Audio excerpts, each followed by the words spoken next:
ఇదెక్కడ న్యాయం గురు, మీరు చెప్పండి. మమ్మీ చేసేది రాంగే కదా, కానీ రైట్ అని చెప్పండి. హోమ్ మినిస్టర్ మళ్ళీ.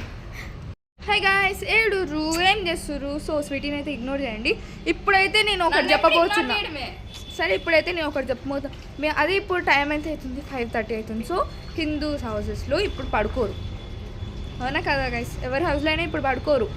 ఎందుకు సనాతన ధర్మం ఏదేదో చెప్తారు, ఏదో చెప్పుకోస్తారు, మైథాలజీ ఏదో చెప్పుకోస్తారు.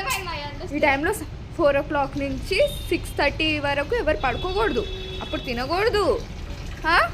ఇప్పుడు మేము పడుకున్నానుకో, మమ్మీ వచ్చి అమ్ము లే, డాడీ వచ్చి మళ్ళీ అమ్ము లేనా, ఇప్పుడు పడుకోకూడదు, కొంచెం పైన పడుకో అని చెప్తాను. మమ్మీ అదే, స్వీటీ పడుకున్నా అదే కహాని. బట్ ఇప్పుడు మా చిన్న మామ వచ్చి పడుకున్నాడు బెడ్రూమ్లో. ఏం చెప్పాలి? స్వీటీ వచ్చి చెప్పింది, నేను చికెన్ షాప్కి వెళ్ళొచ్చు. ఏమని చెప్పిన స్వీటీ? మమ్మీ మామ నిద్రపోతుండు ఈ టైంలో లేపాలి కదా.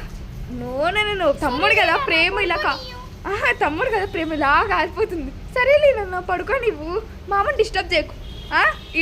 ఇదేడా సంథింగ్ పంచాయతీ గైస్. అడిగాను మమ్మీని, మమ్మీ చెప్పు కొనుక్కొని ఏమైతే నీకేమైంది? మమ్మల్ని అయితే లేపుతావు కదా, మరి మామని ఎందుకు వదిలేసి పోయి లేపు. అదేం ఆటో కొనుక్కోలే, బెడ్రూమ్లో కొనుక్కో. నేను మామని కూడా చూపిస్తా, ఆగండి పదండి.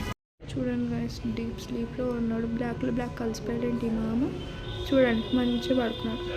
సో ఇదెక్కడ న్యాయం గురు, మీరు చెప్పండి. మమ్మీ చేసేది రాంగే కదా, కానీ రైట్ అని చెప్పండి. హోమ్ మినిస్టర్ మళ్ళీ.